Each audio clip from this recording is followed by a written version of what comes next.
नमस्कार दोस्तों, मैं विजित मिश्रा आप सभी का विजित सर मैथ क्लासेस पर स्वागत करता हूं। आज की क्लास में हम लोग सीखने वाले हैं प्रोबेबिलिटी बिल्कुल बेसिक से। एसएससी सीजीएल 2024 मेंस के लिए ये चैप्टर इंपॉर्टेंट है, ठीक है। और एकदम बेसिक से स्टार्ट करेंगे। आप एक अगर शुरू से ही क्लास को देखेंगे और अंत तक बने रहेंगे तो पूरी बातें समझ में आएंगे। कुछ ऐसी चीज़ें जो आप अभी तक शायद नहीं सीखे हैं वो भी सीख जाएंगे, जो कन्फ्यूजन है वो भी दूर हो जाएगी, ठीक है।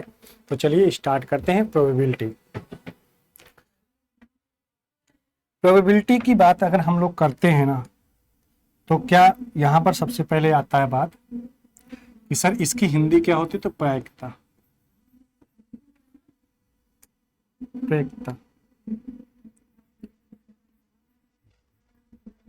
ध्यान सुनना, या हम कह सकते हैं संभावना, किसी चीज का होना, या मैं ऐसे बोल सकता हूं कि क्या संभावनाएं हैं किसी चीज के होने की, ठीक है। तो संभावना जब हम लोग व्यक्त करते हैं, प्रोबेबिलिटी जब हम लोग व्यक्त करते हैं, तो ये जरूरी नहीं कि वो कार्य हो या ना हो भी सकता है, नहीं भी हो सकता है, ठीक है। तो हम लोग क्या होता है यहाँ पर प्रोबेबिलिटी को समझने के लिए सबसे पहले इसके बेसिक कंसेप्ट सीखना पड़ेगा कि इसके कौन से टर्म हैं, कौन सी बातें हैं, वो सारी चीजें हमें सीखना पड़ेगा। Probability is a concept which numerical measures that degree of certainty of the occurrence of event, ठीक है। ये बात तो आप समझ गए होंगे कि क्या कह रहा है कि प्रोबेबिलिटी क्या है, कंसेप्ट है, ठीक है, जो कि न्यूमेरिकल मेजर्स और डिग्री को निश्चितता, सर्टेनिटी मतलब निश्चित ही वो दिखाता है कि घटना घटित होगी कि घटित नहीं होगी। ये सारी बातें यहाँ पर समझा रहा है कि ऑकरेंस ऑफ इवेंट के होने की घटना की निश्चितता को दिखाती है। Before defining probability we shall define certain concept use therein ना। हम लोग प्रोबेबिलिटी को डिफाइन करने के लिए पहले हम लोग क्या करें, कुछ कंसेप्ट हैं उनको क्या करें पहले से समझ लेते हैं कि आखिर वो क्या होता है। जैसे पहला वर्ड है एक्सपेरिमेंट। जब हम लोग कोई एक्सपेरिमेंट करते हैं तो वो एक्सपेरिमेंट क्या होता है कि हो सकता है उस एक्सपेरिमेंट से कुछ आउटकम्स निकले, या हम कुछ इनपुट देते हैं तो हमें कुछ आउटपुट्स मिलता है। ये निश्चित होता है कि आउटपुट्स मिलेगा भी कि नहीं मिलेगा। ये तो संभावनाएं हो सकती है, ठीक है, कि आउटपुट मुझे मिले या आउटपुट मुझे ना मिले, ठीक है। तो संभावनाएं जब हम लोग व्यक्त करते हैं तो सबसे पहले हम लोग कुछ एक्सपेरिमेंट करते हैं। जैसे एक्सपेरिमेंट के बारे में इसने समझाया है। एक पहला एक्सपेरिमेंट है वो रैंडम एक्सपेरिमेंट है। अब इस रैंडम एक्सपेरिमेंट को थोड़ा सा ध्यान से समझना, जो कि बहुत इंपॉर्टेंट है। An experiment in which all possible outcomes are known. ऐसा एक्सपेरिमेंट जिसमें सभी पॉसिबल आउटकम्स हो, मुझे पहले से ही पता हो ना, पहले से नहीं, मुझे पता हो कि क्या आएगा। And the exact outcome can not be predicted in advance. और एग्जैक्ट आउटकम्स मुझे पहले से एडवांस पता ना हो। अब कोई जादुई कॉइन्स हो फेंकें और हर बार उसमें हेड आए, तो ये प्रोबेबिलिटी नहीं, ये संभावना नहीं है। मुझे पहले से ये बातें पता ना हो, लेकिन मुझे ये पता हो कि हाँ, किसी कॉइन को अगर हम लोग फेंकते हैं तो उसमें या तो हेड आएगा या तो टेल आएगा। तो ये एक्सपेरिमेंट है, हम एक्सपेरिमेंट कर रहे हैं। हो सकता है हेड भी आ सकता है, हो सकता है टेल आ सकता है, ये एक एक्सपेरिमेंट है। उसी का एग्जाम्पल दे रहा है कि क्या रैंडम एक्सपेरिमेंट का एग्जाम्पल है टॉसिंग ए फेयर कॉइन्स। जब हम लोग किसी फेयर कॉइन्स को टॉस करते हैं। Rolling an unbiased die. जब हम लोग किसी डाई को किसी रोल करते हैं तो उसमें 1 से 6 तक के नंबर होते हैं। डाई में क्या क्या होते हैं, 1 2 3 4 5 6 होते हैं, और कॉइन्स में हेड एंड टेल्स होते हैं। अब कॉइन्स को अगर हम लोग उछालते हैं तो या तो हेड आएगा या तो टेल आएगा, और इसके अलावा कुछ आ नहीं सकता। दो संभावनाएं हैं, या तो हेड होगा या तो टेल होगा। और अगर हम किसी डाई को रोल करते हैं तो कितने क्या कौन कौन से नंबर आने की संभावना है, या तो 1 2 3 4 5 6। अब कोई बोले कि किसी एक डाइस को फेंकने पर ना, रोल करने पर 6 आता है तो ठीक है, 6 आ सकता है, आता नहीं 6 आ सकता है, संभावना व्यक्त कर सकते, हो सकता है 5 भी आ जाए। लेकिन अगर कोई कहते कि नहीं, किसी डाइस को फेंकने पे 6 से बड़ी नंबर आएगी, तो ये संभावना नहीं, ये गलत है, ठीक है, ये एक्सपेरिमेंट में ऐसा नहीं हो सकता कि 7-6 से बड़ी संख्या है, ठीक है, क्योंकि डाइस में 1 से 6 तक ही नंबर है, तो कहाँ से ज्यादा बड़ा आएगा, ठीक है। हाँ, ये हो सकता है कि ऐसे बोल सकता है कि किसी डाइस को रोल किया जाता है तो प्राइम नंबर आने की प्रोबेबिलिटी क्या है, तो प्राइम नंबर क्या क्या हो सकता है, 2 हो सकता है, 3 हो सकता है, और क्या हो सकता है, 5। तो 2, 3, 5 आने की प्रोबेबिलिटी है कि 2 भी आ सकता है, 3 भी आ सकता है। प्राइम नंबर आने की प्रोबेबिलिटी है, इवन नंबर आने की प्रोबेबिलिटी है, और नंबर आने की प्रोबेबिलिटी है, ठीक है। तो ये सब हो सकते हैं, बट अगर हम कहें कि 6 से बड़ी संख्या आने की प्रोबेबिलिटी, तो संभावना नहीं है। Driving A card from A pack of well shuffled cards ना, जब हम लोग ताश के पत्ते को, 52 ताश के पत्ते होते हैं, उनको सफल करते हैं, ठीक है, तो हमको पता है क्या कि उसमें कोई ना कोई एक कार्ड अगर निकालने की प्रोबेबिलिटी क्या होगी। अब कार्ड कितने प्रकार के होते हैं, कैसे होते हैं, रेड कार्ड होते हैं, ब्लैक कार्ड होते हैं, डायमंड होते हैं, स्पेड होते हैं, ये सब के बारे में हम अभी थोड़ी देर बाद समझेंगे। बट ये दे रहा है एग्जाम्पल, ये सारे एग्जाम्पल किसके हैं, रैंडम एक्सपेरिमेंट। पिकिंग अप ए बाल from A bag in different colours ना, जब हम लोग किसी बैग से डिफरेंट कलर के बाल को निकालते हैं, तो ये भी एक एक्सपेरिमेंट है। और ये कैसा एक्सपेरिमेंट है, रैंडम एक्सपेरिमेंट है, ठीक है, ये भी कैसा एक्सपेरिमेंट है, रैंडम है। These are all examples of random experiment, ये सारे एग्जाम्पल जो मैंने यहाँ पर 4 एग्जाम्पल दिया, वो सारे रैंडम एक्सपेरिमेंट है। क्लियर, रैंडम एक्सपेरिमेंट के बारे में आप समझिए, ये सारे एग्जाम्पल क्या है, रैंडम एक्सपेरिमेंट के एग्जाम्पल है। अब रैंडम एक्सपेरिमेंट के बाद हमें समझना है सैंपल स्पेस। ये सैंपल स्पेस क्या होता है, इसको समझना है। थोड़ा सा ये जल्दी आ गया सैंपल स्पेस, ठीक है, समझ लेते हैं। जैसे मान लीजिए हम लोग एक्सपेरिमेंट करते हैं, तो जितने भी टोटल आउटकम्स आ सकते हैं, संभावना हो सकता है, वो क्या होता है, सैंपल स्पेस। जैसे हमने कहा एक कॉइन्स को हमने उछाला, ठीक है, तो टोटल संभावनाएं क्या हो सकती है, तो कोई एक व्यक्ति बोलेगा कि या तो हेड आ सकता है या तो टेल आ सकता है, इसके अलावा कोई संभावना नहीं है। टोटल आउटकम्स क्या हो सकते हैं, तो या तो हेड या टेल्स। दूसरा एक व्यक्ति बोला कि अगर हम 2 कॉइन्स को उछालते हैं, ठीक है, तो क्या क्या हो सकता है, तो ऐसे केस में हो सकता है पहले पे हेड आए, दूसरे पे भी हेड आ जाए, तो हेड और हेड आने की पॉसिबिलिटी। पहले पे हेड आए, दूसरे पे टेल आए, तो हेड और टेल आने की पॉसिबिलिटी आ गई। पहले पे टेल आए, दूसरे पे हेड आए, तो टेल और हेड आने की पॉसिबिलिटी हो।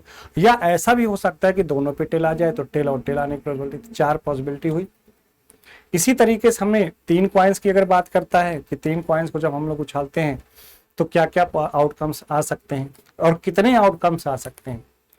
तो जब हम लोग 1 कॉइन्स उछालते हैं, तो टोटल 2 का पावर 1 करते हैं, तो 2 आउटकम्स आते हैं, टोटल 2 आउटकम्स, 2 सैंपल स्पेस होंगे। तो जब हम लोग कॉइन्स की बात करते हैं, तो यहां पर मैंने ये समझाया है, देखिए 1 कॉइन्स पर हम लोग, जब 1 कॉइन्स होता है, 1 कॉइन्स, पावर n ऐसे समझे, 2 का power n number of total number of outcomes, total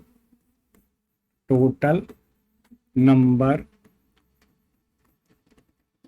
of outcomes in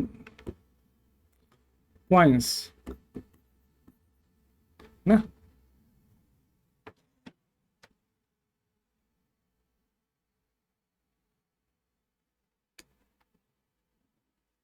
total number of outcomes of cost,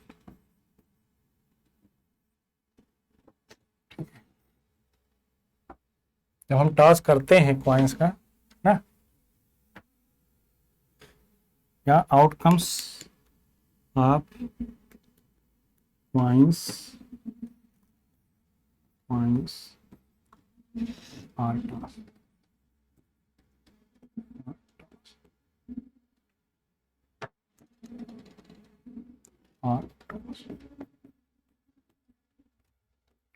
ठीक है। जब हम लोग, अब n क्या है, n है number of coins, number of, ठीक है, कॉइन्स की संख्या, सिक्कों की संख्या, संख्या कितनी है सिक्कों की। जितनी संख्या होंगी सिक्कों की वही हम पावर रख देंगे। अगर एक पावर है, एक सिक्का है तो पावर एक होगा, दो सिक्का है तो दो पावर होगा, तीन सिक्का है तो तीन पावर होगा। तो यहाँ पर मैंने कितने सिक्का लिया था, एक सिक्का, तो एक लिख दिया, तो टोटल आउटकम्स दो।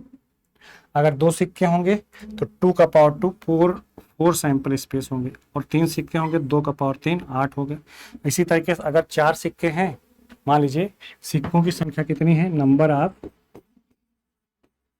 नंबर ऑफ कॉइन्स टोटल हमारे पास जो हैं वो चार हैं। टोटल आउटकम्स कितने हो सकते हैं, टोटल आउटकम कितने आएंगे,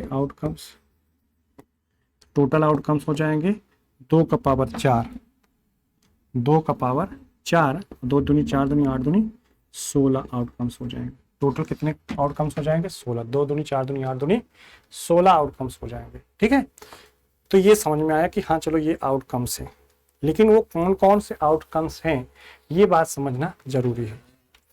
चलिए अब ये समझना हमारे लिए जरूरी है कि आउटकम्स जो ये आ रहे हैं, ठीक है, वो कौन कौन से हैं।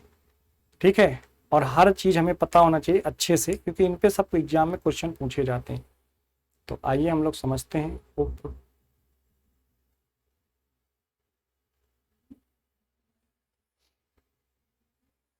चलिए, जब हम लोग कॉइन्स को उछालते हैं, ठीक है, कॉइन्स को, एक कॉइन्स हो, वन कॉइन्स, तो सैंपल स्पेस क्या होगा, सैंपल स्पेस क्या होगा, तो आप कहोगे सर हेड या टेल। और इसे हम लोग ऐसे कर्ली ब्रैकेट में लिखते हैं, ऐसे, या तो हेड आएगा या तो टेल आएगा। अगर टू कॉइन्स होते हैं, दो कॉइन्स होते हैं, दो कॉइन्स होंगे, ठीक है, अगर टू कॉइन्स है तब सैंपल स्पेस क्या आएगा, तो सैंपल स्पेस आने का क्या तरीका है, ये आ जाएगा या तो पहले पे हेड दूसरे पे भी हेड आ जाए, या पहले पे हेड दूसरे पे टेल आ जाए, या पहले पे टेल दूसरे पे हेड आ जाए, या दोनों पे टेल आ जाए। तो ये चार संभावनाएं थी, वो मैंने लिख दिया था। एक कॉइन्स पे दो का पावर एक बराबर कितना, दो सैंपल स्पेस, दो कॉइन्स पे दो का पावर दो बराबर दो दूनी चार, चार सैंपल स्पेस होंगे। अगर तीन कॉइन्स है, थ्री कॉइन्स है ना, तीन कॉइन्स, तब कितने होंगे सैंपल स्पेस, तो आप कहोगे सर मैं दो का पावर तीन कर दूंगा, दो दूनी चार दूनी आठ, आठ सैंपल स्पेस होंगे। वो कौन कौन होंगे और किस तरीके से हम लोग लिखेंगे, तो हम लोग यहाँ पर सैंपल स्पेस लिख रहे हैं। सबसे पहले हम लोग 4 बार एच लिखेंगे, 4 बार एच, एक एच एच एच, ठीक है, 3 बार टी लिखेंगे, सॉरी 4 ही बार टी लिखेंगे, टी टी, ज़्यादा पास में लिख रहा हूँ, इसको मैं यहाँ पर लिख दे रहा हूँ, ज़्यादा अच्छा होगा। उस सैंपल स्पेस क्या होंगे,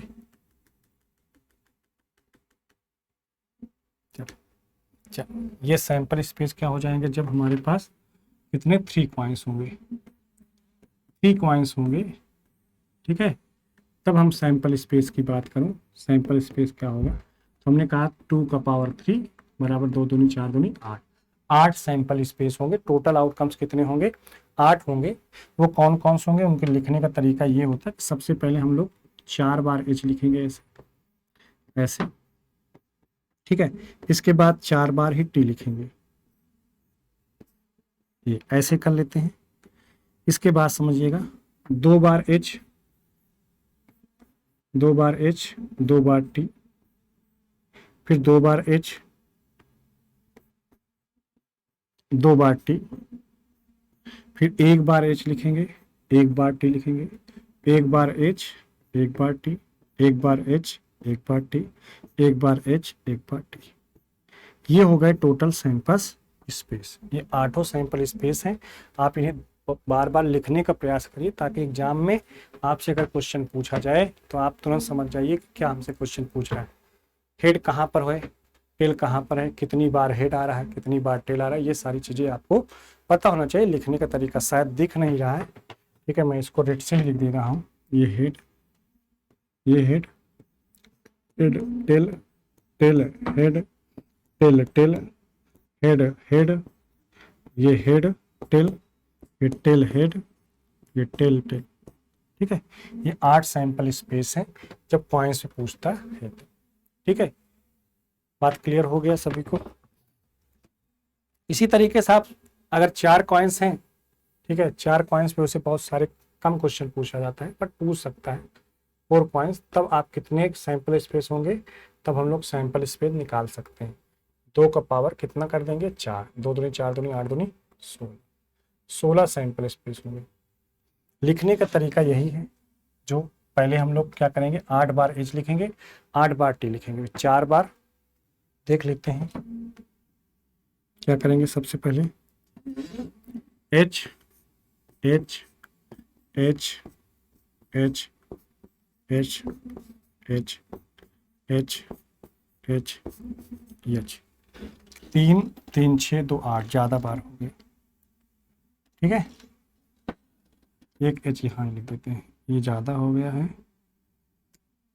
ठीक है, 8 बार हो गया। अब हम लोग फिर से टी लिखेंगे, T T T T T T T 2 2 4, और ये भी 8 हो गया, ठीक है।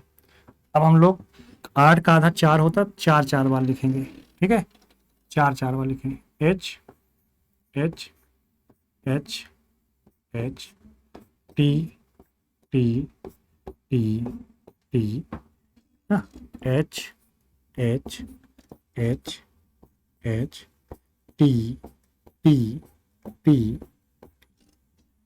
अब 4 का आधा 2 होता है, हम लोग 2 बार लिखेंगे, ठीक है, 2 बार लिखेंगे, H H T T H H T T H, 2 बार टी नहीं आएगा ना, एच एच टी टी, इसी तरीके से एच एच टी टी। अब इसी तरीके से हम लोग अगर सैंपल स्पेस देखें, अब 2 का आधा एक बार एच एक बार टी, मतलब फिर हम लोग एच टी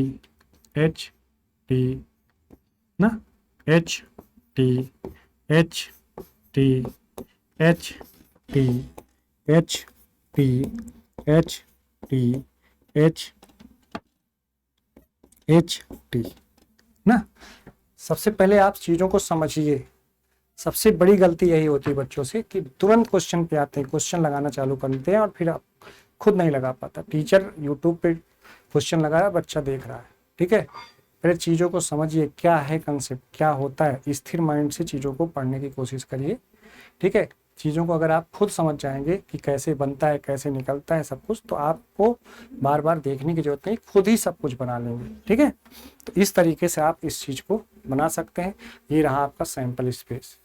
टोटल कितने सैंपल स्पेस हो गए, 1 2 3 4 5 6 7 8 9 10 11 12 13 14 15 16, ये 16 सैंपल स्पेस थे, जो जब हम लोग 4 कॉइन्स को उछालते हैं तब ये संभावनाएं हैं। ये टोटल सैंपल स्पेस की मैं बात कर रहा हूँ, ठीक है।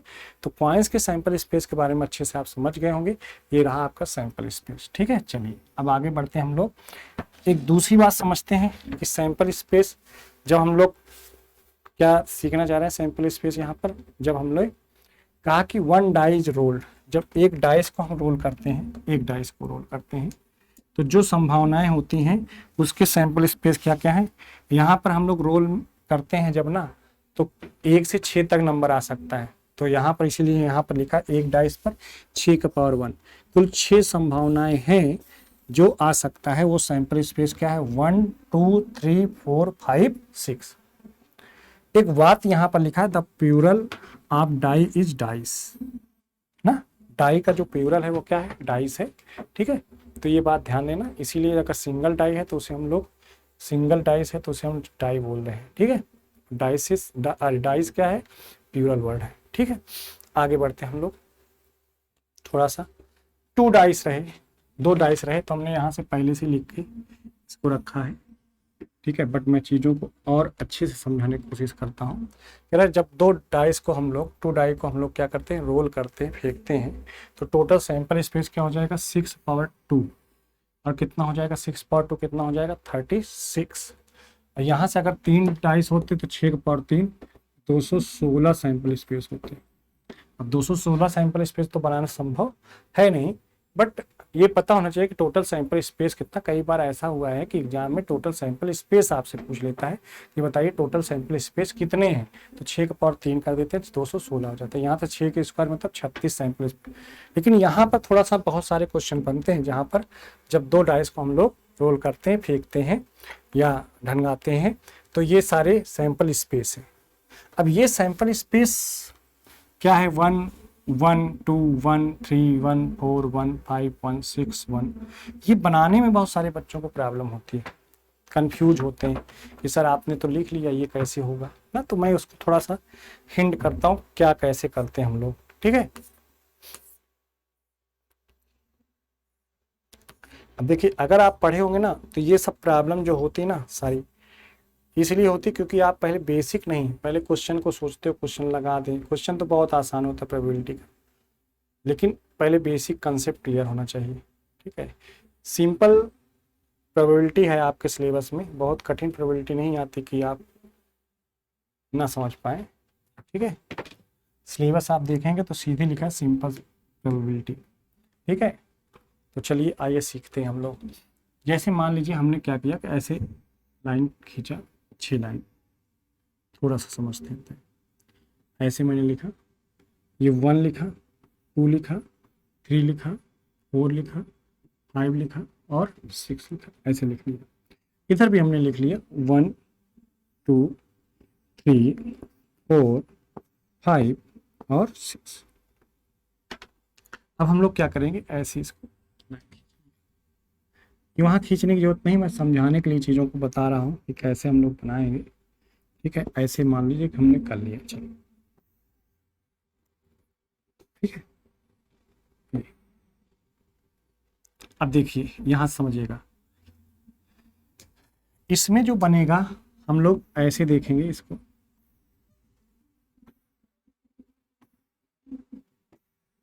ये क्या, यहाँ पर 1 कामा 1 ऐसे पहले एक लेंगे इधर वाला, तो 1 कामा 2, 1 कामा 1, पहले यहाँ शुरुआत किया होगा ऐसे, पहले इस तरीके से, ठीक है। तो 1 कामा 1, अब ये 1 ही चल रहा है, 1 कामा 2, 1 कामा 3, 1 कामा 4, 1 कामा 5, 1 कामा 6, ऐसे, ठीक है। इसी तरीके से अब 2 चल रहा है तो 2 कामा 1 ना, 2 कामा 2, 3 कामा 2 2 कामा 3, पहले 2 लिखेंगे, 2 कामा 3, 2 कामा 4, 2 कामा 5, 2 कामा 6, ठीक है। इसी तरीके से अब 3 वाला चलेगा, तो 3 कामा 1, 3 कामा 2, 3 कामा 3, 3 कामा 4, 3 कामा 5 ना, 3 कामा 6। ये चीज आपको भी ऐसे समझना है। 4 चलेगा तो 4 कामा 1, ठीक है, 4 कामा 1, 4 कामा 1, 4 कामा 2, 4 कामा 3, 4 कामा 5 4, 4 कामा 4, 4 कामा 5, 4 कामा 6, ऐसे यहाँ पर 5 कामा 1, 5 कामा 1 ना, 1। फिर इसके बाद 5 कामा 1 के बाद हम लोग समझते हैं 5 कामा 2, 5 कामा 6 3, 5 कामा 4, 5 कामा 5 5, 5 कामा 6। अगेन हम लोग 6 उठाएंगे तो 6 कामा 1, 6 कामा 2, 6 कामा 3, 6 कामा 4, 6 कामा 5 और ये 6 कामा 6। ये हमें पता चल गया कि ये सैंपल स्पेस है, इस तरीके से लिखना है। अब इसमें क्वेश्चन आपसे फेंका जाता है कि 2 डाइस रोल किए जाते हैं तो 11 से अधिक सम आने की प्रोबेबिलिटी, 12 से कम आने की प्रोबेबिलिटी, ऐसे कई क्वेश्चन आपसे क्वेश्चन पूछे जाते हैं। ठीक है, या दोनों डाइस पे सेम आए तो सेम आएगा, डायगोनली आएगा 1 2 3 4 5 6, कि दोनों डाइस पे सेम नंबर आने की प्रोबेबिलिटी क्या है। तो ये देखिए 1 1 आ रहा है, 2 2 आए, 3 3 आए, 4 4 आए, 5 5 आए, 6 6, ये डायगोनली ऐसे होते हैं। ठीक है, अब इधर सुनना ध्यान से। ये तो डाइस की बात मैंने कर लिया कि इस तरीके से हम सैंपल स्पेस लिख लेंगे। ठीक है, इस तरीके से सैंपल स्पेस को समझ लेंगे कि आखिर ये क्या हो रहा है। ठीक है, चलिए अब आते हैं, बात दूसरी करते हैं हम लोग। यहां तक हमने सीख लिया, अब आते हैं यहां पर क्या कह रहा है, drawing a card from a well shuffled deck of 52 cards. अब हमें कार्ड्स के बारे में सीखना है ना, ताश के पत्तों के बारे में सीखना है। कह रहा है कि जब हम लोग देखते हैं कि टोटल ताश के पत्तों में जो 52 पत्ते होते हैं, टोटल 52 पत्ते होते हैं, 52 कार्ड्स होते हैं, उनमें 26 ब्लैक होते हैं, 26 क्या होते हैं, रेड होते हैं, 26 ब्लैक होते हैं, 26 रेड होते हैं। उन्हीं के बारे में हम लोग बता रहे हैं यहाँ पर क्या, कि a deck of playing cards has in all 52 cards. उसको 52 कार्ड्स को हम लोग दो भागों में बांटा, दो भागों में डिवाइड किया। वो कौन कौन भाग हैं ये समझते हैं पहले। ये रहा, कह रहा है कि स्पैड्स क्लब, ये एक हो गया स्पैड एंड क्लब, ये होते हैं ब्लैक कलर के, ये ब्लैक है, ये ब्लैक कलर के होते हैं। और हार्ट और डायमंड ये क्या होते हैं, ये रेड कलर के होते हैं, लाल रंग से होते हैं। देखो हार्ट में खून बहता ना, रेड कलर का। अब देखो cards of spade and clubs are black, वही चीज मैंने लिखा यहाँ पर कि जो स्पैड कार्ड है और क्लब्स कार्ड है, ठीक है, ये दोनों कार्ड क्या होते हैं, स्पेड्स और क्लब्स कार्ड क्या है, ब्लैक कार्ड है। और कार्ड्स ऑफ हार्ट, हार्ट और डायमंड ये कैसा होता है, रेड कार्ड्स होते हैं, लाल कलर के होते हैं। यहाँ पर मैंने यहाँ पर देखो हुकुम, क्लब, दिल और हीरा, ठीक है, ये मैंने लिख दिया और इसको रेड कलर ही कर दिया हूँ ताकि आपको समझना है, और इसको दोनों को ब्लैक कलर से। ठीक है, ये ब्लैक कलर का है, आप इसको माइंड में सेट करिए। ये क्लब क्या है, ब्लैक कलर का है, हार्ट दिल, ठीक है, ये कैसा है, रेड कलर का, डायमंड भी कैसा है, रेड कलर का है। ठीक है, चलिए आगे बढ़ते हैं हम लोग। अच्छा, अब ये जो चार टाइप के हैं, फर्स्ट सेकेंड थर्ड, इन सब में 13 होते हैं, इन सब में 13 कार्ड होते हैं। 13 इसमें होते हैं, 13 इसमें होते हैं, 13 कार्ड इसमें होते हैं, 13 कार्ड इसमें होते हैं। ठीक है, 13 कार्ड सब में होते हैं। ठीक है, अब चलिए आइए बढ़ते हैं हम लोग। अब 13 कार्ड में ये तीन बातों, फेस कार्ड की बात कर रहा है। अभी हम फेस कार्ड की बात करेंगे थोड़ी देर बाद। सबसे पहले वो 13 कार्ड के बारे में समझ लेते हैं। ये रहा आपका 13 कार्ड, ठीक है, ये रहा 13 कार्ड। 52 कार्ड है, 52 कार्ड में रेड कार्ड के बारे में इसने जानकारी दिया कि रेड कार्ड ये है, ये 26 रेड है, ठीक है, 26 रेड कार्ड है। और ब्लैक कार्ड कितने हैं, ब्लैक कार्ड 26 है। और ये जो रेड कार्ड हैं, जो रेड कार्ड हैं, इसमें डायमंड, डायमंड इसके कितने होते हैं, 13 कार्ड होते हैं। डायमंड के कितने कार्ड होते हैं, 13 होते हैं। उन 13 में 9 कार्ड ऐसे होते हैं जिन पे नंबर लिखे होते हैं। ठीक है, 9 कार्ड ऐसे होते हैं जिन पे क्या लिखे होते हैं, नंबर लिखे होते हैं। 9 कार्ड होते हैं, 9 कार्ड, 9 कार्ड्स होंगे जिन पे क्या लिखे होंगे, नंबर लिखे होंगे। और कहाँ से नंबर स्टार्ट होगा, 2 से, 2 3 4 5 6 7 8 9 10, ये 9 नंबर है जो डायमंड पे लिखे होंगे। ठीक है, रेड कलर से। इसी तरीके से 4 कार्ड और होते हैं, क्योंकि इनके टोटल कितने कार्ड हैं, 13, तो 13 में 9 ये नंबर लिखे गए हैं। और 4 कार्ड और होंगे, वो 4 कार्ड कौन से होंगे, 4 कार्ड्स ये होंगे आपके। एक तो जैक है, जैक, अगला क्वीन है, क्वीन है, और अगला किंग है, और एक है एस। ठीक है, ये 4 कार्ड और हैं एसेस। और ये 4 कार्ड में मैं आपको बता दूं कि ये जो 3 कार्ड हैं, ये फेस कार्ड है। कौन सा कार्ड है? Face card. अब आप कहोगे सर इसको फेस कार्ड क्यों बोलते हैं? क्योंकि इन कार्ड पर फेस बने होते हैं, चेहरा बने होते हैं। वो यही चीज मैं आपको यहाँ समझाने की कोशिश कर रहा हूँ।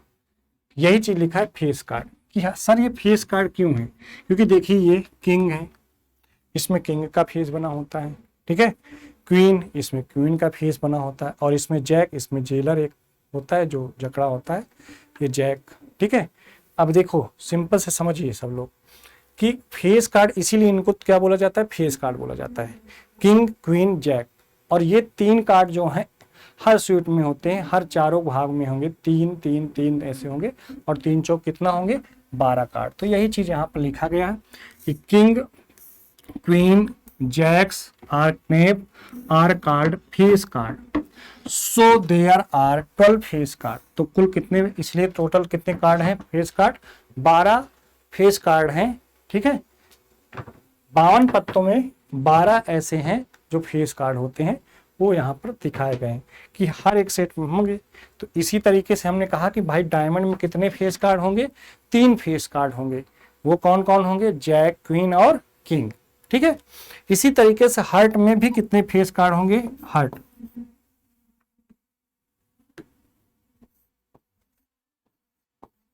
हार्ट, हार्ट में भी 3, 13। उन 13 में जो हमने कहा ना कि 9 नंबर होंगे, 9 कार्ड्स होंगे जिसपे नंबर लिखा होगा। पहला 2, 3, 4, 5, 6, 7, 8, 9, 10, ये कार्ड है, ठीक है। और 4 कार्ड ऐसे होंगे जिसपे 3 फेस कार्ड, एक एसएस, एक का, इसको इक्का बोलते हैं। कहाँ गया? इससे तो बिक गया है, मैं इधर लिख दे रहा हूँ। जैक, जैक, ये 4 कार्ड हैं, 4 कार्ड्स, जैक, क्वीन, किंग, और एक कार्ड और है। ये तीनों जो हैं, ये तीनों फेस कार्ड हैं, ध्यान देना, ये तीनों फेस कार्ड हैं, ये फेस कार्ड है, फेस कार्ड, ये फेस कार्ड है। और एक कार्ड और है इसमें एसिस, ठीक है, एसिस, ठीक है। तो ये हो गए टोटल 4 कार्ड, ठीक है। अब आगे बढ़ते हैं हम लोग ब्लैक कार्ड की तरफ, देखते हैं ब्लैक कार्ड कितने होते हैं। ब्लैक कार्ड भी 26 होते हैं, ठीक है। और उसमें कौन होता है? स्पेड्स, ठीक है, हुकुम, ये है स्पेड, स्पेड्स 13, और क्लब, ये भी कितने होते हैं? 13। और इनके भी उसी तरीके से 13 कार्ड होते हैं जिनमें 9 पे नंबर लिखे होंगे, और 4 कार्ड होंगे, जैक होंगे, क्वीन होंगे, और किंग होंगे, और दूसरा एसेस होंगे। तो मैं यहाँ पर लिख रहा हूँ, ठीक है, थोड़ा दिख नहीं रहा होगा। ये 9 कार्ड हैं, 9 कार्ड्स हैं, ठीक है। इसमें 2, 3, 4, 5, 6, 7, 8, 9, 10, ये 10 कार्ड है। और इसमें 4 कार्ड ये भी है, ठीक है, 4 कार्ड्स। ये क्या कौन से हैं? जैक है, क्वीन है, क्वीन है, किंग है, किंग है। और ये चारों कार्ड फेस कार्ड होंगे। ये चारों कार्ड कैसे होंगे? Face card. ये 3 फेस कार्ड होंगे, ये 3 फेस कार्ड होंगे, फेस कार्ड होंगे। और एक कार्ड और बचा हुआ है इसमें, एसिस, मैं उसको अलग कलर से लिख दे रहा हूँ, एसिस, जिसे हम लोग इक्का बोलते हैं। क्या बोलते हैं? इक्के, ठीक है। इक्का, दुक्का, तिक्का, चौका, इस तरीके से। उसी तरीके से यहाँ भी हम लोग क्लब में भी 13 कार्ड देख रहे हैं। और वो 13 कार्ड कौन कौन सा? 9 कार्ड ये हैं, ठीक है, जिसमें नंबर लिखे होंगे, 9 कार्ड्स, 9 कार्ड्स, ठीक है। 2, 3, 4, 5, 6, 7, 8, 9, 10, ये होंगे 9 कार्ड्स। और 4 कार्ड्स ये होंगे, CARD कार्ड्स। वो कौन कौन होंगे? जैक होंगे, क्वीन होंगे, किंग होंगे, और एसिस होंगे। इसमें से यही 4 कार्ड जो हैं, ये 4 कार्ड हैं, जैक, क्वीन, किंग, ये फेस कार्ड है, फेस कार्ड। ठीक है, तो हमने ये कार्ड के बारे में आपको पूरी जानकारी दिया कि कितने फेस कार्ड हैं। अब आपसे मैं पूछूं कि पूरे 52 पत्तों में कितने फेस कार्ड होते हैं, तो आपका जवाब होगा 12 फेस कार्ड होते हैं। कितने ब्लैक होते हैं फेस कार्ड, कितने ब्लैक कार्ड, कितने ब्लैक कार्ड, तो आप कहोगे सर 26। हमने कहा रेड कार्ड 26। हमने कहा क्वीन कितने टोटल हैं, क्वीन कार्ड, तो कोई बच्चा बोलेगा सर क्वीन तो होते हैं 4।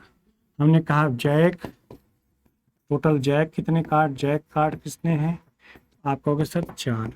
हमने कहा क्वीन कार्ड कितने, किंग कार्ड कितने हैं, किंग,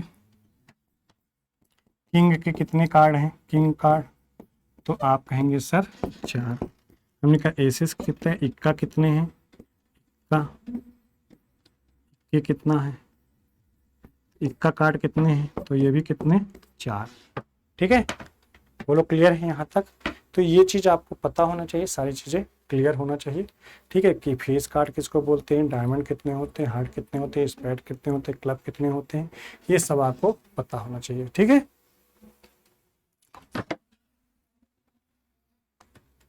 तो हमने आपको कार्ड के बारे में समझा दिया। ठीक है, तो हमने सब कुछ समझ लिया कि फेस कार्ड क्या होते हैं, ब्लैक कार्ड क्या होते हैं, ठीक है, रेड कार्ड क्या होते हैं, कार्ड में कितने पत्ते होते हैं, कितने ब्लैक होते हैं, कितने रेड होते हैं, कितने जैक होते हैं, कितने क्वीन होते हैं, कितने एसेस होते हैं, कितने किंग होते हैं, ये सारी चीज़ें हमने यहाँ पर सीख लिया। ठीक है, अब आते हैं हम लोग कुछ और बातें सीखते हैं। ये इवेंट क्या है, अभी तक तो आपने सैंपल स्पेस देखा, अब सैंपल स्पेस के बाद हमें समझना है इवेंट, घटना। तो ये क्या होता है घटना, ये लिखा है सबसेट ऑफ सैंपल स्पेस। देखिए ये पढ़िए, इसको क्या लिखा है, सबसेट। अब कई बच्चों के ये दिमाग में आ रहा होगा कि सर सबसेट क्या होगा, कोई जो सेट है ये सैंपल स्पेस है, उसका कोई छोटा सा भाग उसी में से निकाल लेते हैं, तो उसे हम लोग बोलते हैं सबसेट। तो जब सबसेट ऑफ सैंपल स्पेस, जैसे एग्जाम्पल में समझिएगा थोड़ा, जैसे हमने कहा सैंपल स्पेस, जब हम लोग कोई डाइस को फेंकते हैं ना, सैंपल स्पेस समझना, सैंपल स्पेस एक मैं दिख रहा हूँ, जब कोई 2 डाइस, या हम ऐसे बोले ठीक है, एक डाइस को फेंकते हैं, डाइस, 1 डाइस, ठीक है,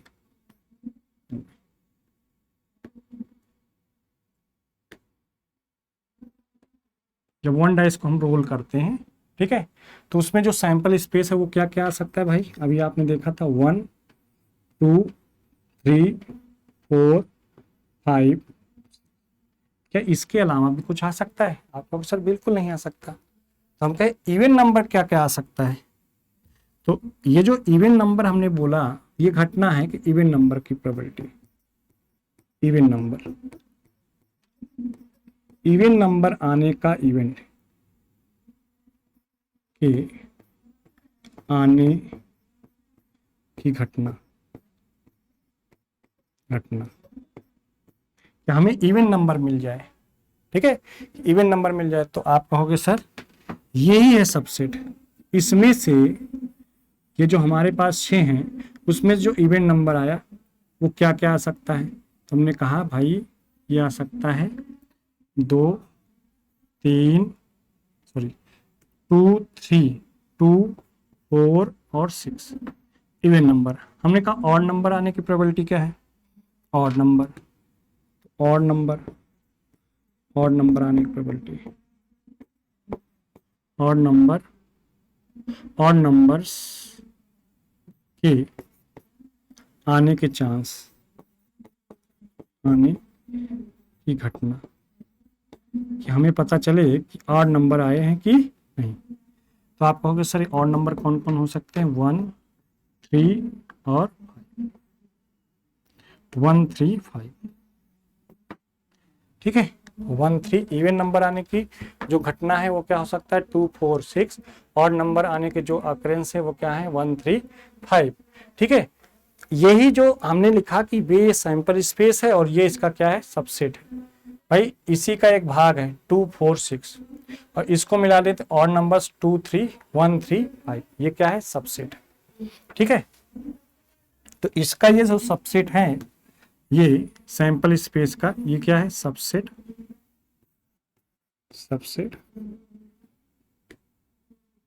सबसेट ना ऑफ सैंपल स्पेस, और ये भी क्या है, ये भी सबसेट है, सबसेट ऑफ सैंपल स्पेस।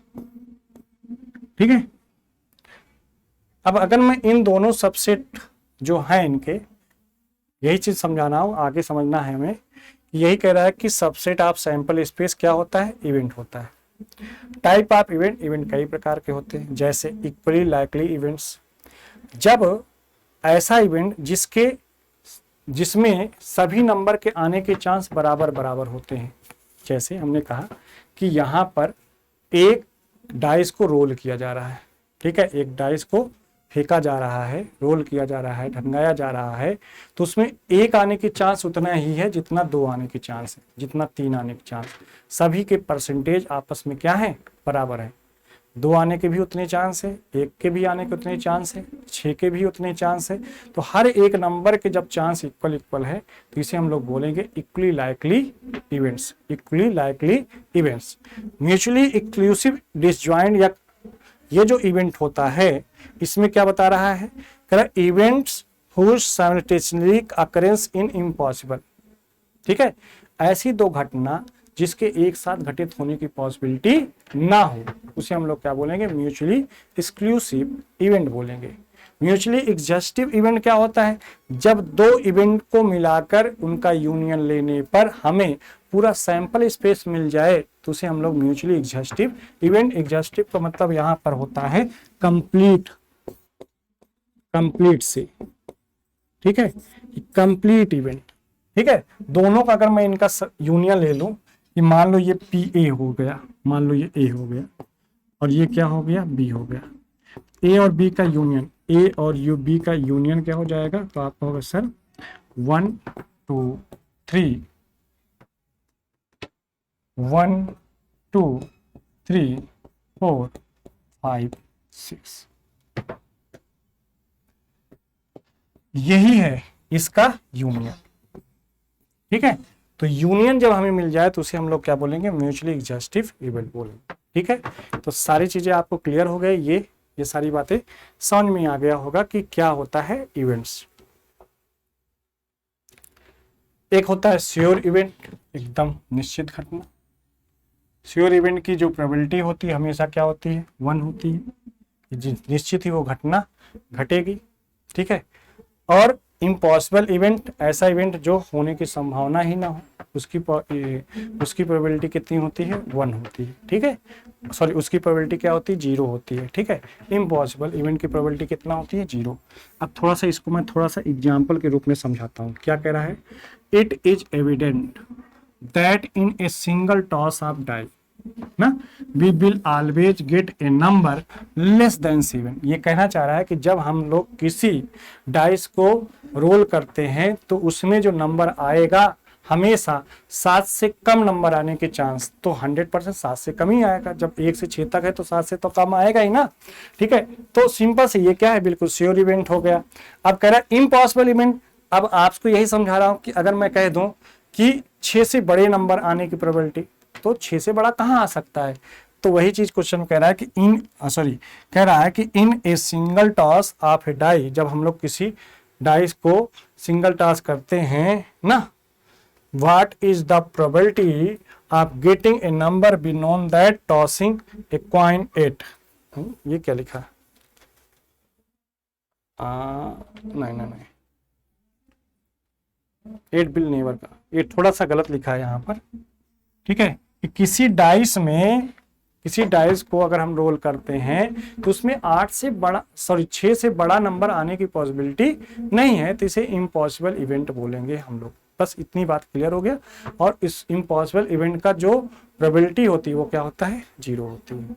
ठीक है, ये चीज लास्ट में लिखा गया है कि thus the probability of an impossible event, why, क्यों, क्योंकि अगर हम डाइस को फेंकेंगे तो टोटल आउटकम्स 6 होंगे, लेकिन 6 से बड़े नंबर आने की पॉसिबिलिटी 0 है, तो 0/6 कर देंगे तो क्या हो जाएगा, 0 हो जाएगा। इसलिए इम्पॉसिबल इवेंट का जो प्रोबेबिलिटी होता है वो 0 होता है। श्योर इवेंट की प्रोबेबिलिटी कितनी होती है, 1 होती है। चलिए आगे समझते हैं। कॉम्प्लीमेंट्री इवेंट, जैसे कोई घटना घटा ना, और उसका कॉम्प्लीमेंट्री इवेंट क्या होता है, उसे P0 E लिखते हैं। और P इवेंट घटना घटने की प्रोबेबिलिटी, P0 E मतलब हुआ घटना ना घटने की प्रोबेबिलिटी। इन दोनों का सम हमेशा कितना होता है, 1 होता है। जब हम लोग इसको इधर ले जाएंगे तो क्या लिखेंगे, P या P = 1 - P0। मतलब हम कह सकते हैं कि ये PE मतलब घटना घटने की प्रोबेबिलिटी, घटना घटने की संभावना, घटने की संभावना। ठीक है, और P E के ऊपर डैश लगा देते हैं हम लोग, E के ऊपर डैश लगाते हैं तो P0 को ही शो करता है घटना ना घटने की प्रोबेबिलिटी, घटना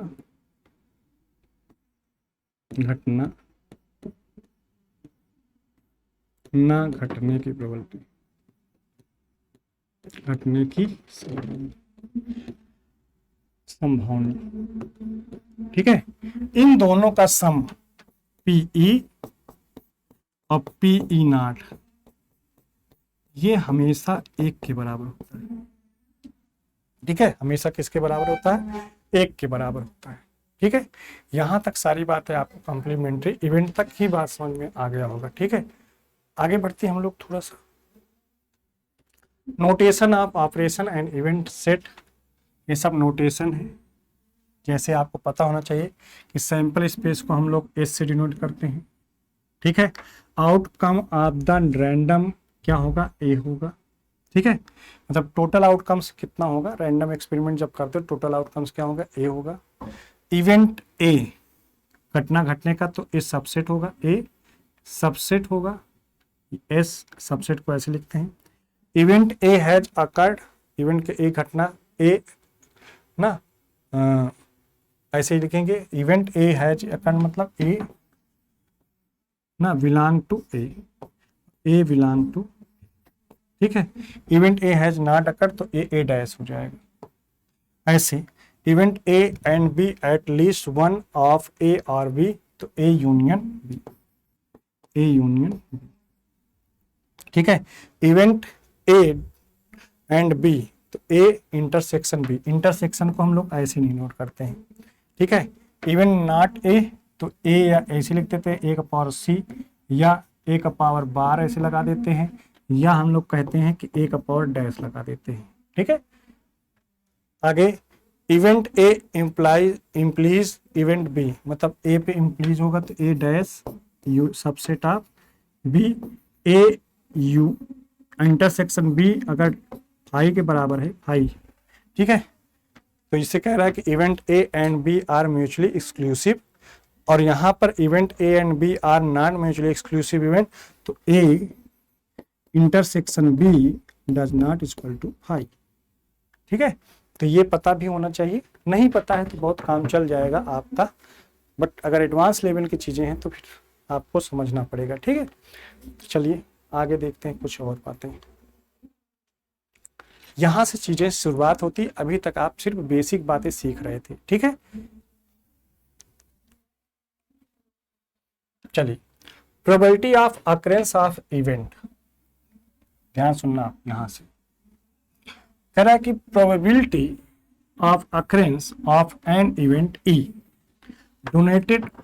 डिनोटेड बाई PE, किससे डिनोट करते हैं, PE से, और PE बराबर दे रहा है, PE बराबर दे रहा है equal to number of favourable outcomes, number of favourable outcomes, number of possible outcomes. इससे हम कह सकते हैं कि जो टोटल सैंपल स्पेस है उसी चीज को NS से डिनोट किया है, और घटना जो घटने की प्रोबेबिलिटी है NE से डिनोट किया। ठीक है, तो सैंपल स्पेस में से ही उसका सबसेट ही क्या होता है, नंबर ऑफ फेवरेबल आउटकम्स होते हैं। ठीक है, लेकिन ये जो फार्मूला है, ये फार्मूला यूज तभी होता है, ये बात समझना बहुत जरूरी है, जब हर एक नंबर इक्वली लाइकली इवेंट्स हो, म्यूचुअली एक्सक्लूसिव इवेंट हो, ठीक है, म्यूचुअली एक्सक्लूसिव इवेंट हो, तब हम लोग इस फार्मूला को यूज करते हैं। मतलब सभी नंबर के या सभी घटना घटने की प्रोबेबिलिटी सेम हो, ठीक है, उस केस में हम लोग इस फार्मूला का यूज करते हैं। अभी हम लोग इस आगे धीरे धीरे ये बात को भी समझ लेंगे कि क्यों ऐसा हम लोग बोल रहे हैं। ठीक है, तो तब हम लोग इस फार्मूले का यूज करते हैं। फार्मूला क्या है, कैसा है, क्वेश्चन कैसे बनता है, ये भी धीरे धीरे आगे हम लोग एक दो क्लास के बाद समझेंगे। अभी बहुत कुछ है इसमें सीखने को। Measurement of probability, the probability scales क्या है, ठीक है, कह रहा है कि सर्टेनली माइनस नहीं है, ये सर्टेनली मतलब हुआ निश्चित ही, an event which certain to happen has probability of 1, जब किसी को निश्चित ही घटना घटने की प्रोबेबिलिटी होती है तो उसको हम लोग 1 से, अभी पीछे भी ये बात देखे थे, कह रहा है कि the probability that the sun will rise in the east, तो क्या हो जाएगा, 1 हो जाएगी उसकी प्रोबेबिलिटी। इम्पॉसिबिलिटी क्या है, an event which is impossible has a probability आप क्या, 0, ऐसी घटना जो इसके घटने की संभावना हो ही ना, तो हमने कभी बताया था the probability that the sun will never set again is 0। ठीक है, तो ये भी समझ में आ गया होगा कि भाई जो सन है कभी भी that sun will never set again, हाँ ठीक है, इज 0। ओके, चलिए आगे बढ़ते हैं। अब स्टार्ट करता हूं, यहां से बहुत ही इंपॉर्टेंट है, चीजों को धीरे धीरे आपको समझना है और बहुत सारी चीजें इसमें हैं।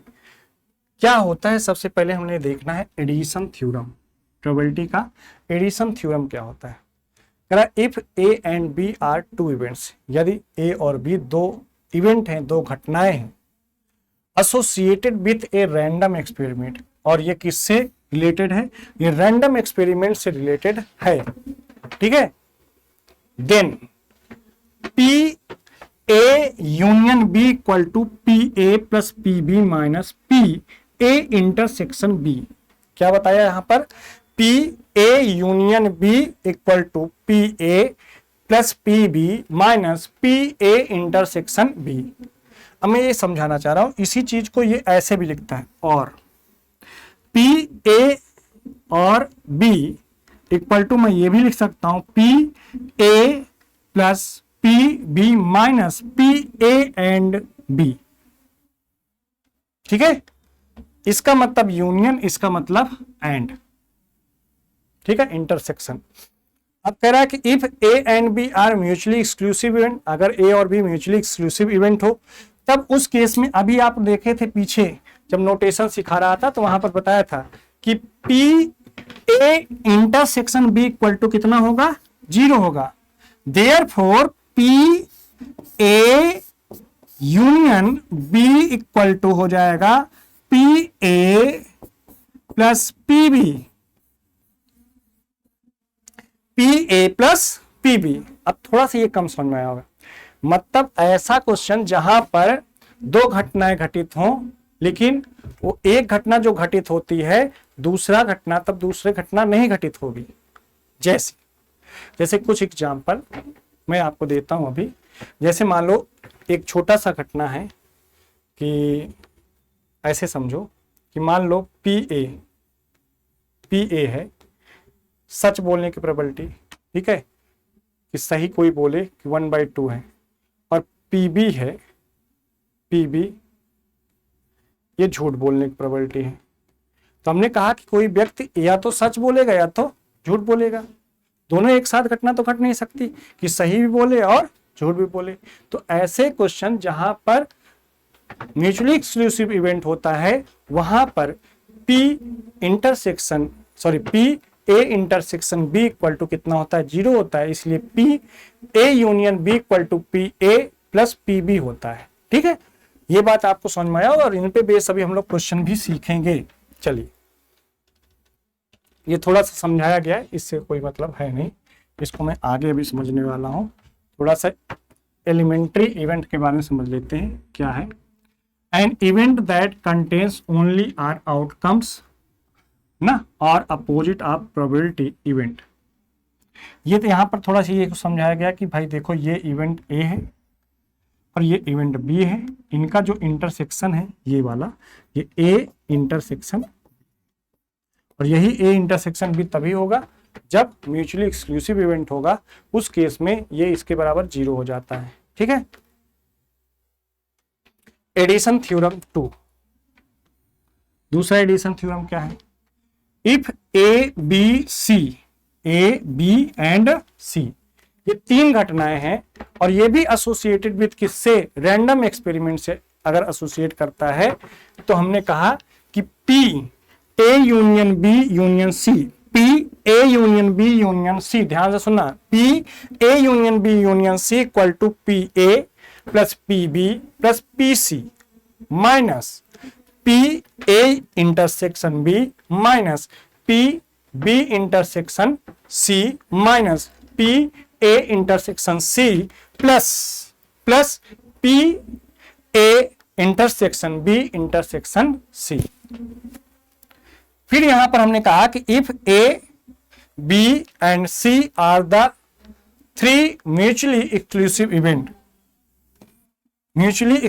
इवेंट, देन उस केस में पी ए इंटरसेक्शन बी बराबर होगा पी बी इंटरसेक्शन सी बराबर होगा पी सी इंटरसेक्शन ए या ए इंटरसेक्शन सी, इसके क्या होगा? बराबर होगा। और P A intersection B intersection C equal to 0, उस केस में P A union B union C equal to क्या हो जाएगा? P A plus P B plus P C. ठीक है, ये सारी बातें हम लोग अभी सीख जाएंगे, बस ये फार्मूला समझने की कोशिश करिए। इन पे बेस एसएससी में क्वेश्चन पूछे जा चुके हैं और भी क्वेश्चन आने की संभावना है कि पूछा जा सकता है। जब प्रोबेबिलिटी पढ़ रहे हो तो संभावना तो बनेगी ही, क्वेश्चन पूछा जाएगा। ठीक है, तो जब पूछा जाएगा तो फिर आपको समझना पड़ेगा। तो चलिए अभी मैं इसको थोड़ी देर बाद समझाता हूं ये क्या कह रहा है। अभी मैं आऊंगा, कह रहा है कि ये थ्योरम है कि if A and B 2 events such that A less than equal to B, then probability of A ना, ये भी लेस देन क्या होगा? प्रोबेबिलिटी ऑफ, भाई जिसके आने की चांस ज्यादा होगा उसकी प्रोबेबिलिटी भी क्या होगी? ज्यादा होगा।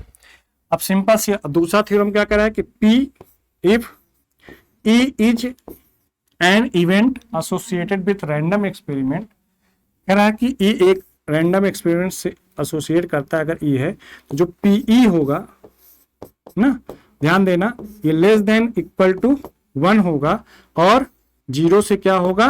इक्वल टू या बड़ा होगा। मतलब पी घटना घटने की प्रोबेबिलिटी क्या होगा? प्रोबेबिलिटी का मान जो होगा 0 के बराबर या 0 से बड़ी होगी या 1 के बराबर या 1 से क्या होगी? छोटी होगी। ठीक है, ये बात भी आप अपने दिमाग में भर लीजिए, कई बार ये सारी चीजें एग्जाम में पूछे गए हैं। अब आइए समझिए, थोड़ा सा इसको थोड़ा ध्यान दीजिएगा, इसमें बहुत कुछ है। थ्योरम 5 क्या है? For any 2 events A and B, कोई 2 घटनाएं हैं ए और बी, तो पी ए माइनस बी का क्या मतलब हुआ? पी ए माइनस बी का मतलब हुआ P A minus P A intersection B. बहुत सारे बच्चे पहली बार जब देख रहे होंगे ना, क्या हो रहा है ये? अरे बड़ा आसान है भाई, पी ए माइनस बी जब लिखते हो तो क्या लिखते हो? पी ए माइनस, अब इसी का इंटरसेक्शन लेना, जो पहला होगा उसको लिख लेना है पी ए इंटरसेक्शन बी। इसी तरीके से पी अगर बी माइनस ए लिखा है तो कुछ नहीं करना, पी बी लिख लेना है minus P A intersection B, बस यही है। यही लिखा है पी बी माइनस ए बराबर पी, देखो यहां पर पहले ए था तो पी ए लिख दिया, फिर उनका इंटरसेक्शन ले लिया, पी बी था तो हमने पी बी लिखा माइनस ए बी और का इंटरसेक्शन ले लिया। ठीक है, इसी तरीके से ये पी ए नॉट, ए क्या है? नॉट। ठीक है, यहां पर इसको रब कर दें, नहीं बच्चों कंफ्यूज हो। ठीक है, इंटरसेक्शन बी, इसका क्या मतलब हुआ? जिसपे ए नॉट नहीं लगा, जिस पे बार नहीं लगा है उससे घटाएंगे, क्या लिखेंगे, पी बी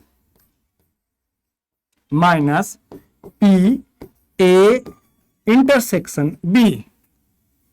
और अगर हम मान लीजिए बी के ऊपर बार लगा दिए, किसके ऊपर लगा दिए, बी के ऊपर बार, तब ए के ऊपर बार नहीं लगा है ना, तो हम लिखेंगे P A minus P A intersection B. थोड़ा कम समझ में आया होगा तो मैं ऐसे समझा रहा हूं कि पी एक्स बार ना, पी एक्स बार इंटरसेक्शन बी बराबर, या वाई लिख देता हूं मैं, वाई ना, इसको लिख देता हूं, तो ये किसके बराबर होगा, तो बहुत सिंपल है, जिसके ऊपर बार नहीं लगा है, पी वाई माइनस, ठीक है, P P X intersection B, बस पी एक्स इंटरसेक्शन, या वाई, वाई है तो वाई लिख देंगे, ठीक है, हमने एक्स वाई माना था तो वाई लिख दिया, ठीक है, कोई दिक्कत नहीं। तो ये बात समझना है आपको, अभी सीधे सीधे फार्मूले पे आएंगे हम लोग, चीज़ों को और अच्छे से सीख पाएंगे, बार बार फार्मूला लिखेंगे तो समझ में आ जाएगा। आइए आगे बढ़ते हैं, अभी हम थोड़ा सा क्वेश्चन को करते हैं ताकि आपको ये सब बातें समझ में आए, ठीक है। कंडीशनल प्रोबेबिलिटी वबिलिटी बाद में पढ़ेंगे, नहीं तो ज़्यादा हो जाएगा, ठीक है, तो आप कंफ्यूज हो सकते हैं। चलिए, यहाँ पर कुछ क्वेश्चन है, आपको दिख रहे होंगे, ठीक है।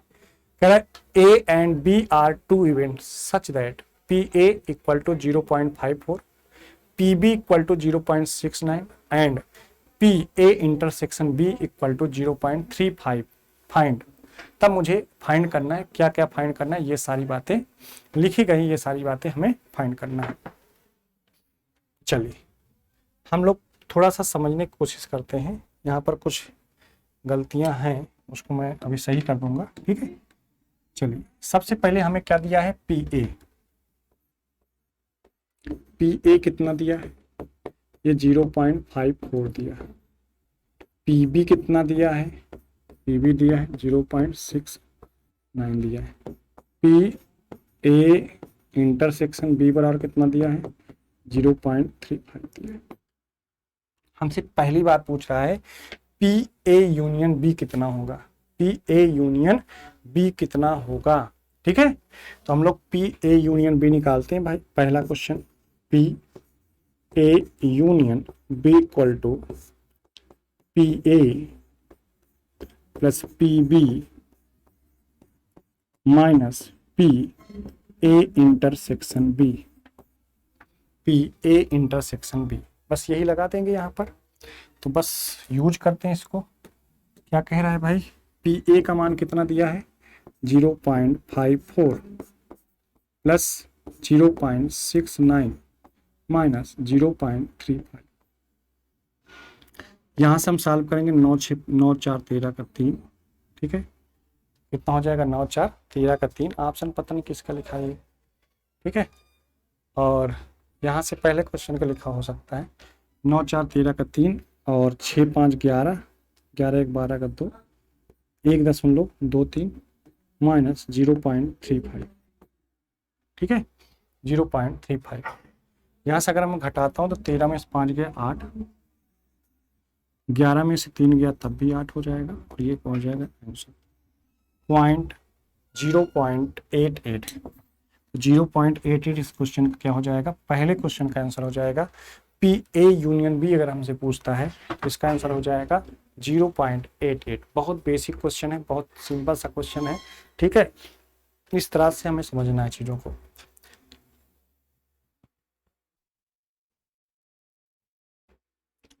ठीक है। ये बात हमें समझ में आ चुकी होगी। चलिए और आगे देखते हैं दूसरा क्वेश्चन। थोड़ा दूसरे क्वेश्चन में कह रहा है, क्या बोल रहा है आपसे कि P, थोड़ा सा यहाँ पर ध्यान देना, यहाँ डॉट भी लग गया है, सिर्फ एक ही चीज लगता है, ये गलत है, पी ए ऐसे लिखा है, दोनों ऊपर वाले में, ठीक है। तो मैं ऐसे इसको लिखूंगा कि पी ए इंटरसेक्शन बी, मैं इसको लिख सकता हूं 1 माइनस पी ए यूनियन, ध्यान देना क्या लिख सकता हूं, 1 minus P A union B, ये होता है। थोड़ा सा मैं समझाता हूँ दूसरे पेज पे, इस चीज को भी, इस चीज को भी समझना है थोड़ा सा।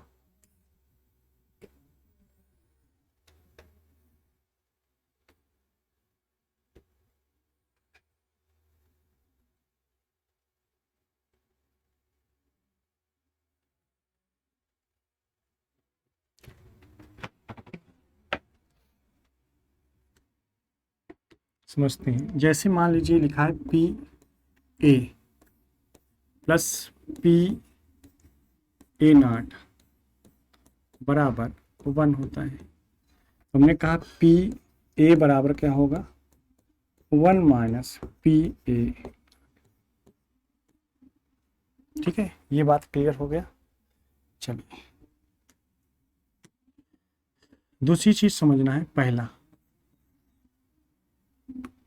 दूसरी चीज समझना है, अगर लिखा है पी ए यूनियन बी ना, तो इतनी बराबर क्या होगा, 1 minus P A intersection B,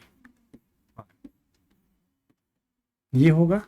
या पी ए पर बार बी को पर बार, तब ये हो जाएगा 1 minus P A intersection B. ये बात भी ध्यान देना, ठीक है। तो ये दोनों बात ध्यान देना। अगर पी ए माइनस बी, ए के ऊपर बार है ऐसे लिखा है, इसका क्या मतलब हुआ कि हम जिसके ऊपर बार नहीं उसको लिखेंगे P B minus P A intersection B. ठीक है। और अगर ऐसा लिखा है पी ए माइनस बी के ऊपर बार, तब मैं लिखूंगा P A minus P A intersection B. ठीक है। तो ये सब फार्मूला आपको पता होना चाहिए, इन पे बेस क्वेश्चन एग्जाम में पूछे जा रहे हैं। ठीक है, पिछले साल मेंस के पेपर में यही से क्वेश्चन बने हैं, और अभी मैं उन क्वेश्चन को भी देखूंगा, क्वेश्चन को भी लगाऊंगा। ठीक है, बट आप चीज़ों को समझने की कोशिश करेंगे तभी हो पाएगा। ठीक है, जैसे यहाँ पर तो हमने कहा कि ये P A intersection A not intersection B not बराबर क्या हो जाएगा, 1 minus P A union B हो जाएगा। ठीक है, तो यहाँ पर ए यूनियन बी हम लोग यहाँ पर निकाल लिए हैं। देखो ए यूनियन बी यहाँ पर निकाले ना, ए यूनियन बी, तो यहाँ पर रख देंगे 1 माइनस 0.88, ये हो जाएगा 0.12, 0.12 इस क्वेश्चन का ही आंसर है। ये दूसरे क्वेश्चन का आंसर इन्होंने लिख दिया है, हमको लग रहा है सारी चीज़ें गड़बड़ कर दिए हैं क्या। हाँ, ये आंसर ही है। तो इस क्वेश्चन का जो आंसर है वो मिलाना था इससे सारी चीज़ें। ठीक है, तो ये हो जाएगा, तो ये दूसरे क्वेश्चन का आंसर हो जाएगा और ये पहले क्वेश्चन का आंसर हो जाएगा। ठीक है, ये दूसरे क्वेश्चन का आंसर हो जाएगा, ये पहले क्वेश्चन का आंसर हो जाएगा। तो ये दूसरा क्वेश्चन आपका था। तीसरा क्वेश्चन कह रहा है कि P A intersection B oh no. चलो तीसरा क्वेश्चन देखते हैं। तीसरा क्वेश्चन देखते हैं यहाँ पर, क्वेश्चन नंबर 3 क्या कह रहा है, पी ए इंटरसेक्शन बी पर बार इतने बराबर क्या होगा, P A minus P A intersection B ना, यही होता है। रख देते हैं पी ए कितना है, पी ए का मान है 0.54 माइनस पी इंटरसेक्शन, ये इसका मान रख देते हैं 0.35, 14 में से 5 गया 9। ठीक है, ये 0.19 ये तीसरे क्वेश्चन का आंसर हो गया। ये तीसरे क्वेश्चन का आंसर हो गया। ठीक है, ये आंसर ही है। ठीक है, वो गलती से उसने लिख दिया 0.19, आंसर की लिखा था तो लिख दिया था, कोई दिक्कत नहीं है। मैंने आंसर बना के दिया था वो लिख दिया था, उससे कोई दिक्कत नहीं। ये ऑप्शन नहीं है, ये पहले क्वेश्चन का आंसर 0.88 है, ये आपका दूसरे क्वेश्चन का आंसर हो गया 0.12, और ये वाला ऑप्शन सही हो गया। कौन सा, ये इस वाले तीसरे क्वेश्चन का आंसर हो गया 0.19। अब आगे देखिए, यहाँ पर ये एक ही या तो डाट लगेगा या तो बार लगेगा, तो हमारे टाइपिस्ट महोदय नहीं समझ पाए, बट मैं समझ रहा हूँ, चीज़ों को समझा रहा हूँ आपको। क्वेश्चन नंबर हम लोग 4 देखते हैं। इसका क्वेश्चन नंबर चौथा जो है वो क्या होगा, P हमें समझना है B इंटरसेक्शन A, एक ऊपर है बार, तो मैं इसको क्या लिखूंगा, तो मैं इसको लिखूंगा P B minus P A intersection B। ठीक है, ये मतलब होता है। यहां से रखते हैं पी बी कितना है 0.6, 0.69 माइनस पी ए इंटरसेक्शन भी क्या है 0.35, 0.35, 0.35, 9 में से 5 गया 4, 6 में से 3 गया 3, तो ये हो जाएगा 0.3। तो ये वाला हो गया चौथे क्वेश्चन का आंसर, चौथा क्वेश्चन का आंसर। ठीक है, ये आंसर है फोर्थ वाले क्वेश्चन का इसका। ठीक है, ये वाला आंसर है इसका, और ये वाला आंसर है इसका, और ये वाला आंसर है इसका। ठीक है, तो सारी चीजें क्लियर हो गए, सारे फार्मूले भी क्लियर हो गए होंगे। मैंने 4 फार्मूले यहाँ डिस्कस किए और चारों फार्मूले को ध्यान से समझिए। ठीक है, फिर से एक बार देखिए, चीज़ों को बेहतर तरीके से समझने की कोशिश करिए, तभी आपको बातें समझ में आएगा। ठीक है, यहाँ पर मैंने लिख दिया है सारी चीज़ें। ठीक है, आइए अगला क्वेश्चन देखते हैं। अगला क्वेश्चन क्या कह रहा है कि if A and B are two events in a sample space such that P A बराबर 2/5, पी बी बराबर 1/2 and P A union B equal to 3/5, find P A intersection B. अच्छा, थोड़ा सा यहाँ पर मैं आपको समझाने की कोशिश ये कर रहा हूँ कि पी, अगर मैं ए यूनियन बी लेता हूँ तो इतने बराबर होता है P A plus P B minus P A intersection B. आप इसको इधर ला दें और आप इसको इधर ले जाएं, इससे कोई फर्क पड़ता नहीं है। तो बहुत सारी बुक में ऐसा भी लिखा होता है, बहुत सारी चीज़ें ये समझने की ज़रूरत है। मतलब मैं इसको ऐसे भी लिख सकता हूँ, या P A intersection B,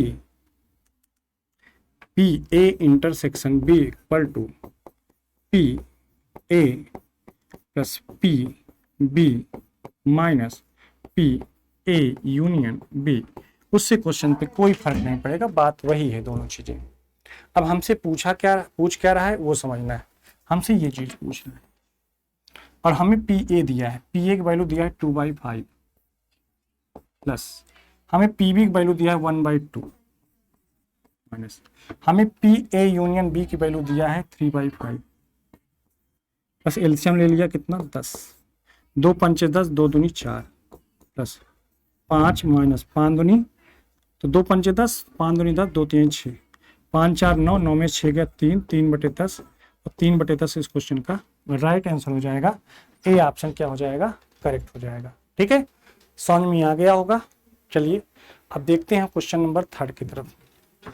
third समझते हैं, कह रहा है कि if A and B be two events in a sample space such that P A ना equal to 3/10, P B equal to 1/2 and P A intersection B बराबर 1/5। आपसे क्या पूछा है, पी ए यूनियन बी पूछा है। तो P A union B equal to क्या हो जाएगा, P A union B equal to P A plus P B minus P A intersection B. P A का वैल्यू कितना है 3/10 है। ठीक है,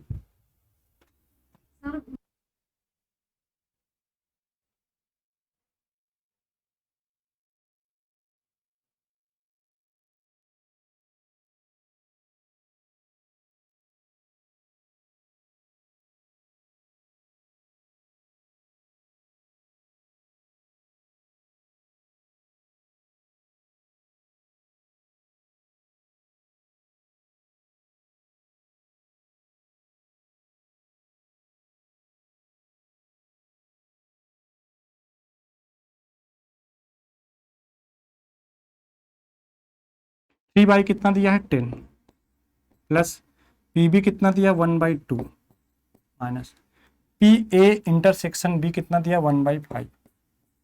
एलसीएम ले लिया मैंने फिर से यहाँ पर, ये कितना हो जाएगा 10, 3 प्लस 5 माइनस 5 2, 5 3 8, 8 में से 2 गया 6/10, 2 से काटा 3, 2 से काटा 5, ये आ जाएगा 3/5।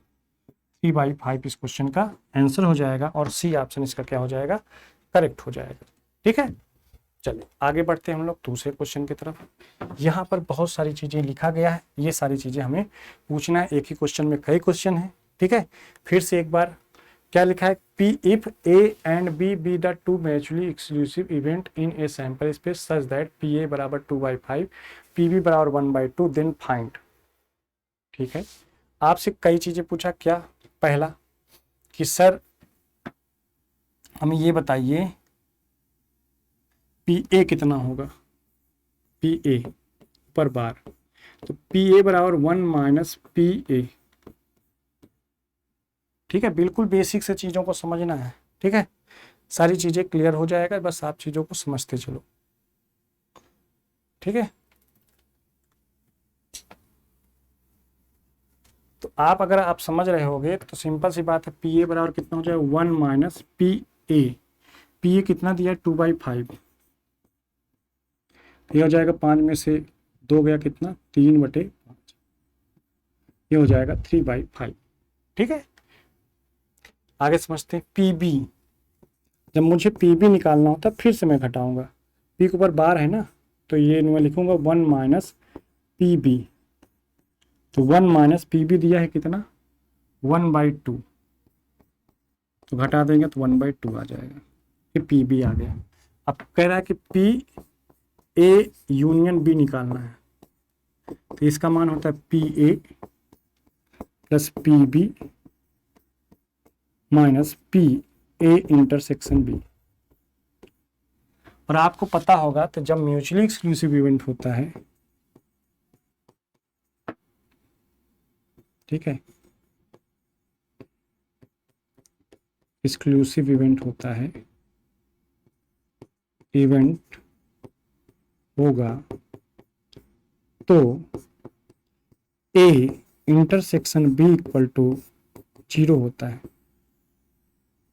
क्या ये बात हमने यहाँ पर देखा था क्या, ये बात मैंने यहाँ पर देखा था क्या, जहाँ पर मैंने आपको ये बताया था, देखो यहाँ पर देखिए, ये एडिशन रूल जब पढ़ा था, लिखा है if A and B are mutually exclusive event then P A intersection B equal to कितना 0। Therefore P A union B equal to कितना P A plus P B. ये बात मैं सीखा था ना, तो वही चीज़ वहाँ पर पूछा है। अब आपको ये चीज़ समझना था कि कैसा इवेंट है और उसमें आपको ए इंटरसेक्शन बी की ज़रूरत है कि नहीं है। तो हमें लगता है कि यहाँ पर ज़रूरत नहीं थी, P A intersection B equal to कितना होना चाहिए 0 होना चाहिए, मतलब यहाँ पर हम इस चीज़ को 0 कर सकते थे, ये 0 हो जाएगा। अब इसका मतलब हो गया कि पी ए यूनियन बी बराबर कितना हो जाएगा P A plus P B, P A plus P B. P A का वैल्यू कितना है यहाँ पर मैंने निकाल लिया है, पी ए का वैल्यू दिया गया है 2/5 और पी बी का वैल्यू कितना है 1/2। ये हो जाएगा आपका कितना 5 दूनी 10, 2 बार 2 दूनी 4, 10 2 पंचे 10, 5 5 4 9/10। तो ये 9/10 इस क्वेश्चन का क्या हो जाएगा आंसर हो जाएगा। किस कौन सा आंसर हो जाएगा, ये क्वेश्चन का आंसर हो जाएगा। ठीक है, तो ये पहला क्वेश्चन है, ये दूसरा आपका है, ये तीसरा क्वेश्चन है। अब आते हैं हम लोग, सारी चीज़ें निकाल चुके हैं। अब आप कोशिश करिए कि ये चीज़ क्या होगा, ये अगली जो बात पूछा है। तो चौथा क्वेश्चन का जो आंसर होगा, चौथा क्वेश्चन हमसे पूछा है P A not intersection B, ये बराबर क्या होगा। हमने कहा ये बराबर होगा 1 minus P A union B. A union B बराबर हमने निकाला 9/10, तो 1 माइनस 9/10, तो 10 घटा दोगे, 10 में से 1 गया 9, 1/10, ये 1/10 इस क्वेश्चन का आंसर हो जाएगा। ठीक है, बाकी तो आपको मैंने ये चीज समझा ही दिया था अभी आपको कि P A bar intersection B इतने बराबर हो जाएगा P B minus P A intersection B. आपको सारी वैल्यू पता है, यहाँ पर पुट कर लेंगे। और पी ये क्या हो जाएगा, ये बराबर पी, मैं यहाँ लिख देता हूँ, पी ए इंटरसेक्शन बी को पढ़ना का मतलब हुआ कि P A minus P A intersection B, ये हो जाएगा। तो ये सब बातें आपको पता होना चाहिए। तो हमें लगता है कि आप बहुत कुछ सीख चुके होंगे यहाँ से कि ये कैसे निकलेगा, ये सारी चीज़ें हैं। चलिए, ये क्वेश्चन एसएससी में पूछा था, सीजीएल मेंस का ही क्वेश्चन है। कह रहा है कि if A and B are two events, A और बी दो कैसे हैं, दो इवेंट्स हैं। क्या है, पी ए बराबर 3/8 है, पी ए बराबर 3/8 है, पी बी बराबर कितना है, पी बी बराबर कितना है, पी बी बराबर कितना है 1/2 है, and P A intersection B बराबर कितना है 1/4 है। ठीक है, तो आपसे क्या पूछा है, आपसे पूछा है पी ए,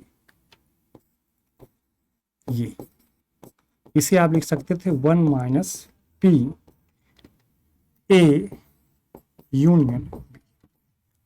अब अगर हम पी ए यूनियन बी निकाल के वहां पर वैल्यू पुट कर देंगे, चलो रख देते हैं, P A union B equal to P A plus P B minus P A intersection B.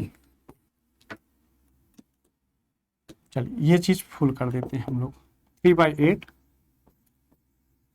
Plus 1/2 minus 1/4, यहाँ पर एलसीएम लेंगे 8 आ जाएगा, 3 4 माइनस 2, 4 3 7 में से 2 गया 5/8, यहाँ पर वैल्यू पुट करेंगे तो 1 माइनस 5/8, ये आ जाएगा 3/8। इस क्वेश्चन का आंसर हो जाएगा 3/8। तो आज की क्लास में हमने ये 5 क्वेश्चन तो देखा ही, 5 क्वेश्चन के साथ हर एक क्वेश्चन में 4-4 क्वेश्चन थे, तो वो भी क्वेश्चन भी देखे और बेसिक कंसेप्ट क्या था प्रोबेबिलिटी के, क्या सीखना था, वो चीज़ सारी चीज़ें हमने सीखे यहाँ पर। नेक्स्ट क्लास में हम लोग इसके आगे सीखेंगे और इसी के आगे हम लोग ये सारे जो क्वेश्चन हैं, ठीक है, आप देख रहे होंगे, इन सारे क्वेश्चन को हम लोग करेंगे जो कि एसएससी के एग्जाम में पूछे गए हैं। 29/25 आपको याद ही होगा। इस सारे मतलब क्वेश्चन हम लोग को करना ही करना है। ठीक है, तो चलिए नेक्स्ट क्लास में हम लोग, और अब बहुत सारी चीज़ें हैं, उसके अलावा भी बहुत सारी चीज़ें हैं, ये सब हम लोग देखेंगे। ठीक है, तो देखते हैं नेक्स्ट क्लास में, तब तक के लिए बाय, ओके।